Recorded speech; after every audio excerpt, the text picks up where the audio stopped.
তো আইয়ুব, এরপরে আইয়ুব আলাইহিস সালামের কথা আল্লাহ বলছেন, ও আইয়ুব এ যে নাদা রাব্বাহু, যখন তিনি তার রবকে ডাকলেন, আন্নি মাসানিয়াদ দুররু, আমাকে মানে রোগ আমাকে স্পর্শ করেছে, আনতা আরহামুর রাহিমিন, আপনি সবচাইতে দয়ালু, হে আল্লাহ আমার প্রতি দয়া করেন।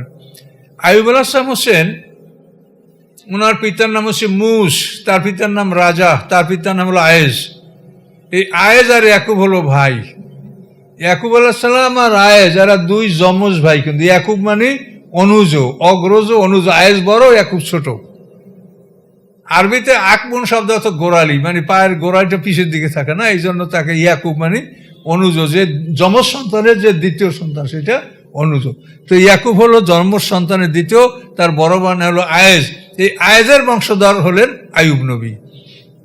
আইয়ুব পিতার নাম মুস, তার পিতার নাম রাজা, তার পিতার নাম আয়েজ। আয়েজ আর ইয়াকুব হলো ভাই, আর এদের পিতার নাম হলো ইসহাক আলাইহিস সালাম। ইব্রাহিম আলাইহিস সালামের ছেলে ইসহাক আলাইহিস সালাম। তো এই আইয়ুব আলাইহিস সালাম তিনি অসুস্থ ছিলেন, তাকে আল্লাহ রোগ ব্যাধি দিয়া তার ধন সম্পদ বিনষ্ট করে আল্লাহ তাকে পরীক্ষা করেছিলেন। সকল পরীক্ষায় তিনি উত্তীর্ণ হয়েছিলেন। তো তার ঘটনা আমরা বিস্তারিত পাবো। তো এখানে আল্লাহ বলেন যে তিনি তার রবকে ডাক দিলেন। আইয়ুব আলাইহিস সালাম তার রবকে ডাক দিলেন, আন্নি মাসিনাদ দুররু আনতা আরহামুর রাহিমিন, যে আমাকে রোগ ব্যাধি আমাকে স্পর্শ করেছে, আপনি সবচাইতে বড় দয়ালু, সবচাইতে বড় রহম করেনওয়ালা, আপনি আমার প্রতি রহম করেন। আল্লাহ বলেন, এভাবে যখন তিনি দোয়া আমার কাছে করলেন, ফাস্তাজাবনা লাহু, আমি তার ডাকে সাড়া দিলাম, ফাকাশাফনা মা বিবিন দুররেন, এবং তার যে বিমার রোগ ছিল আমি সেটা তার থেকে তাকে আমি মুক্তি দান করলাম। আর কি করলাম, ও আতাইনা আহলাহু, তার পরিবার পরিজন যে হারিয়ে গেছিল তাদেরকে আমি তার কাছে আবার ফিরিয়ে দিলাম। তাদেরকে তো ফিরিয়ে দিলাম, ও মিসলাম মাহুম, এবং আরো সমপরিমাণ আইয়ুব আলাইহিস সালামকে আমি দান করলাম।